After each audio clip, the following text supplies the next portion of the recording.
সুপ্রিয় দর্শক, আসসালামু আলাইকুম। সবাইকে স্বাগত জানাচ্ছি আজকের গুরুত্বপূর্ণ সংবাদে। প্রথমেই জানিয়ে দিচ্ছি সংবাদ শিরোনাম, পরে বিস্তারিত। জানিয়ে দেব এই মুহূর্তে হাতে পাওয়া সর্বশেষ গুরুত্বপূর্ণ আপডেট আন্তর্জাতিক সংবাদ।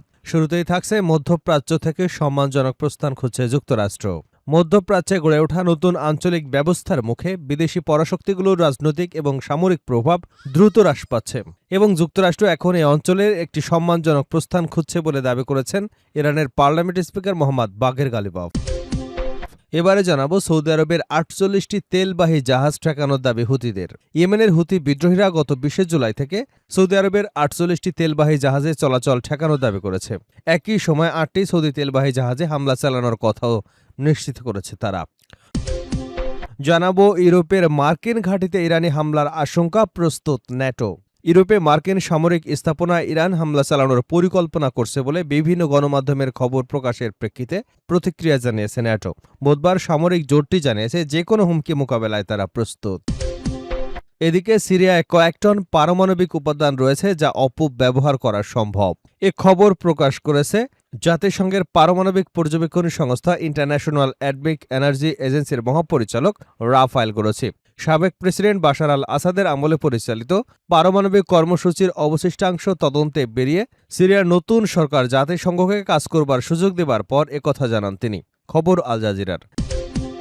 জানিয়ে দেব এবার যুক্তরাষ্ট্রের এক রাজ্যকে নিজেদের ভূখণ্ড হিসেবে ঘোষণা করল ইরান। ইরান ও ইউরোপীয় আরব দেশগুলোর মধ্য দিয়ে প্রবাহিত কৌশলগতভাবে খুবই গুরুত্বপূর্ণ হরমুজ প্রণালীকে যুক্তরাষ্ট্রের ভূখণ্ড হিসেবে ঘোষণা করেছেন মার্কিন প্রেসিডেন্ট ডোনাল্ড ট্রাম্প। এরই পাল্টা জবাব হিসেবে যুক্তরাষ্ট্রের ক্যালিফোর্নিয়া অঙ্গরাজ্যকে নিজেদের ভূখণ্ড হিসেবে ঘোষণা করেছে তেহরান।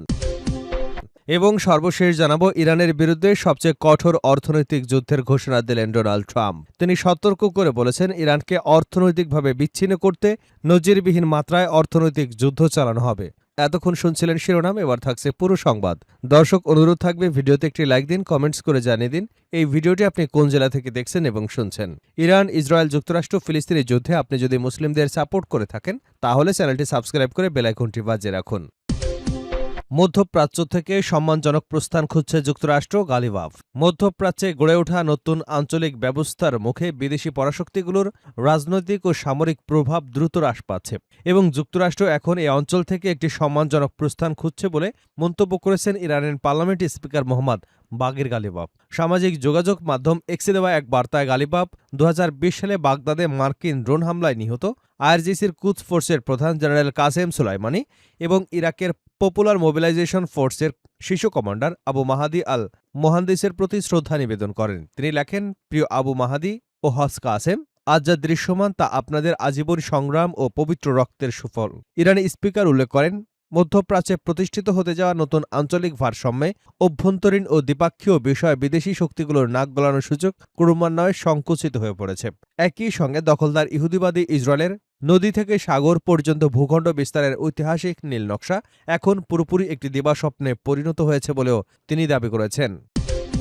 সৌদি আরবের ৪৮টি তেলবাহী জাহাজ ঠেকানোর দাবি হুতিদের। ইয়েমেনের হুতি বিদ্রোহীরা গত ২০ জুলাই থেকে সৌদি আরবের ৪৮টি তেলবাহী জাহাজে চলাচল ঠেকানোর দাবি করেছে। একই সময় ৮টি সৌদি তেলবাহী জাহাজে হামলা চালানোর কথাও জানিয়েছে তারা। হুতিদের সামরিক মুখপাত্র ইয়াহিয়া সারি এক বিবৃতিতে এসব দাবি করেছেন। তিনি বলেন, সৌদি আরবের সমুদ্রপথে চলাচলের উপর নিষেধাজ্ঞা ঘোষণার পর থেকে হুতিরা ৮টি সৌদি তেলবাহী জাহাজকে লক্ষ্যবস্তু করেছে। এর মধ্যে ৫টি লোহিত সাগরে এবং ৩টি এডেন উপসাগরে ও আরব সাগরে ছিল।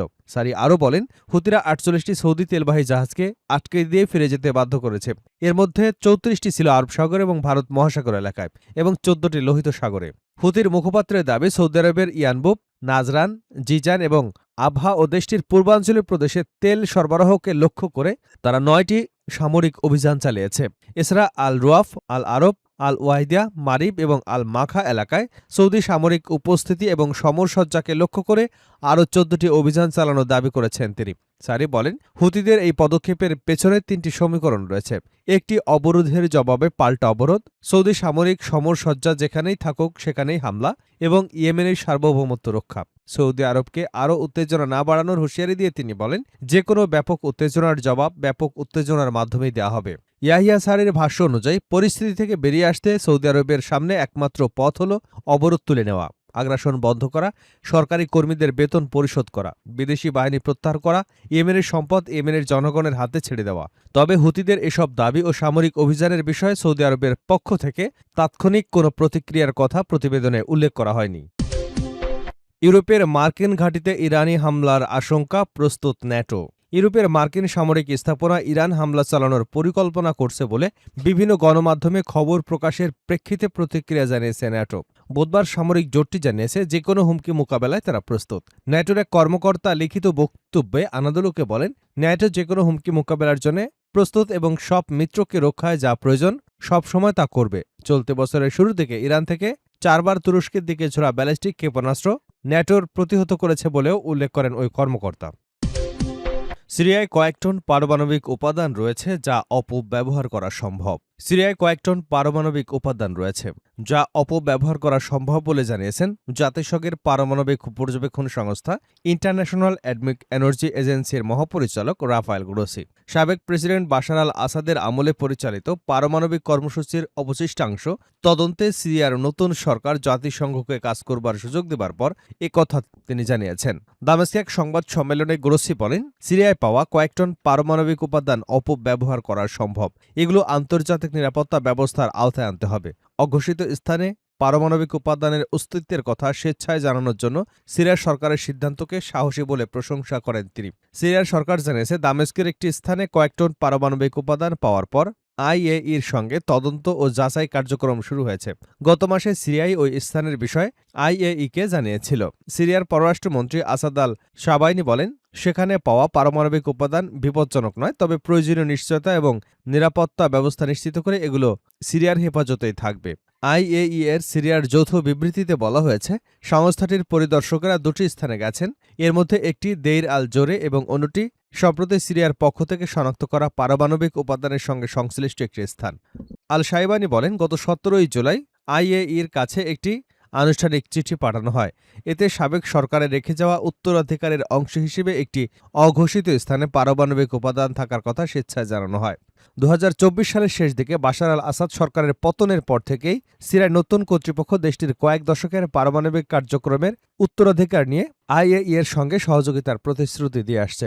সিরিয়ায় পারমাণবিক অস্ত্র কর্মসূচির জন্য ব্যবহারের মতো কার্যকর মজুত রয়েছে এমন কোনো প্রমাণ আগে জানা যায়নি। তবে 2007 সালে দেইর আজ জোরে সন্দেহভাজন একটি সিরীয় পারমাণবিক চুল্লিতে হামলা চালিয়েছিল ইসরায়েল।